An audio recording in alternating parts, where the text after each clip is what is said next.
The TTIP is the most important thing that is happening in Europe right now. It's a secretive deal being negotiated between Europe and the United States. Einmal unterschrieben, wird es ein Schlüsselelement festigen, in dem Vorhaben der US-Regierung, einen neuen globalen Block zu schaffen, der die Dominanz ihrer größten Konzerne sicherstellen soll. Und um den Grund zu verstehen, müssen wir in die 50er Jahre zurückblicken. See the USA in your Chevrolet. America is asking you to call. Drive your Chevrolet through the USA. Nach dem Zweiten Weltkrieg waren die Vereinigten Staaten für die Hälfte der Weltwirtschaft verantwortlich. Ihr Einfluss wurde von keinem anderen Land übertroffen und es ermöglichte ihnen, die Regeln des internationalen Handels vorzuschreiben. Zu ihrem Vorteil. Die Welthandelsorganisation WTO wurde in diesem Kontext geschaffen und die USA diktierten Regeln, die die US-Firmen begünstigten.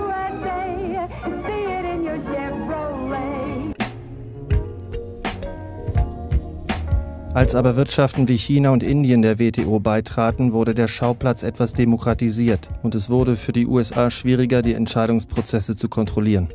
At the WTO, at its Doha rounds, India spoke up and Brazil spoke up, and the US lost control. I think it's no use beating around the bush. This meeting has collapsed. Die USA hatten den Eindruck, sie bräuchten eine neue Strategie, um ihre globale Dominanz zu halten. Und das nach klassisch amerikanischer Art. Sie dachten groß. Um die WTO zu umgehen, erschaffen sie die größten internationalen Abkommen, die die Welt bislang gesehen hat. Sie werden die 3 großen Ts genannt. Die Transpazifische Partnerschaft, auch TPP, die Transatlantische Handels- und Investitionspartnerschaft, auch TTIP, und das Abkommen über den Handel mit Dienstleistungen, auch TISA. Und sie werden alle im Geheimen ausgehandelt. Jetzt gerade. We only found out when WikiLeaks was able to leak parts of them. And what's interesting is when you look across all of these deals, whether it be TTIP, TPP or TISA, China is excluded, but also Brazil, Russia, India, South Africa, they're all excluded because those are the emerging economies. What is not often understood is that these agreements are part of a geopolitical war. This is a new war which is taking place between the United States and China. The United States is very scared of the rise of China, so it has moved to militarily encircle it through what is called the pivot to Asia, and now it's moving on to doing that economically. The basic idea which comes across from reading US strategy papers is the construction of a new grand enclosure. And to put inside this grand enclosure, the United States, 51 other countries, 1.6 billion people, and 2/3 of global GDP.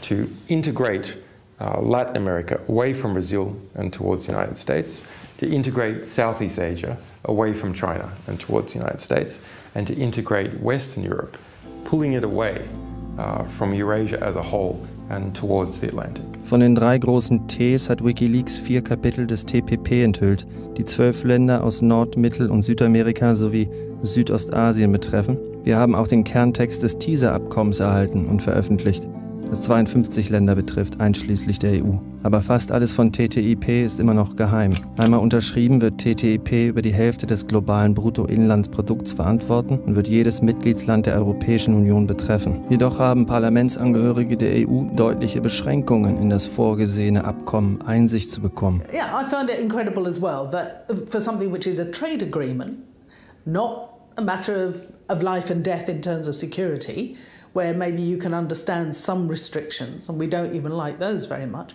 but for a trade agreement, you know, that we can't actually make notes about what it is we're reading, issues that we might want to take away to look into, which actually might reassure us, you know, if we really were able to sort of take this away and look at it in depth. We don't have access to the key documents, the most important ones, because the devil is in the detail. When it comes to trade agreements, you need to know exactly what's in the text so that you can assess what the impact's going to be. If EU parliamentarians want to see the TTIP, they have to call the US embassy and make an appointment. The appointments are only available 2 days a week for 2-hour time slots. Only 2 parliamentarians are permitted at once. They go to the US Embassy, they have to hand in every electronic device, so they cannot possibly make a copy, they must agree to keep everything confidential, and then they're led to a secure reading room where 2 US embassy guards watch everything that they do. How can EU parliamentarians possibly understand what they're negotiating for Europe under these circumstances? Die größten Unternehmen der Welt haben nicht dasselbe Problem. Sie hatten vom ersten Tag an einen VIP-Zugang und somit reichlichen Einfluss auf die Verhandlungen gehabt. People, the likes of you and I, are excluded. Governments, to a great extent, are excluded. Those who are included are the multinational corporations. These agreements are basically corporate ownership agreements. The funny thing about free trade agreements, as we understand them, is they often have nothing to do with trade in the sense of the mutual lowering of tariffs. What they're about is enshrining an investor rights regime in the respective countries and ensuring that corporations can run wild in the respective economies with very, very little regulation or impingement by government or authorities. These treaties will have huge, huge implications for literally almost every critical issue that an individual citizen or community would care about: health, education, the environment, privacy, access to medicines. I mean, the list could go on. Einer der am meisten kritisierten Aspekte der TTIP ist ein System, das Investor-Staat-Streitbeilegung genannt wird, oder auch ISDS. Es ist ein geheimes internationales Tribunal, das Firmen erlaubt, Staaten wegen fast allem zu verklagen, von dem sie behaupten können, dass es ihre Investitionen betrifft. If a protest affects their profits, they can sue. If laws affect their profits, they can sue. If new regulations might impact where or what they want to do with their money, they can sue. This is a new power which will be handed over to US corporations to sue the governments of Europe in a parallel judicial system which is available to them alone. So people have no access to it, domestic firms have no access to it, governments have no access to it. It's just there for foreign investors, in this case US corporations. Basierend auf den Erfahrungen der ISDS argumentieren Kritiker, dass die Souveränität europäischer Staaten und ihre Demokratien in ernster Gefahr sind.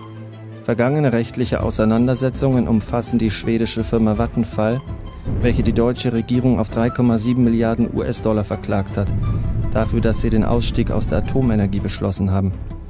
British American Tobacco hat Australien verklagt, weil ein Gesetz verabschiedet wurde, welches Zigarettenwerbung einschränkt.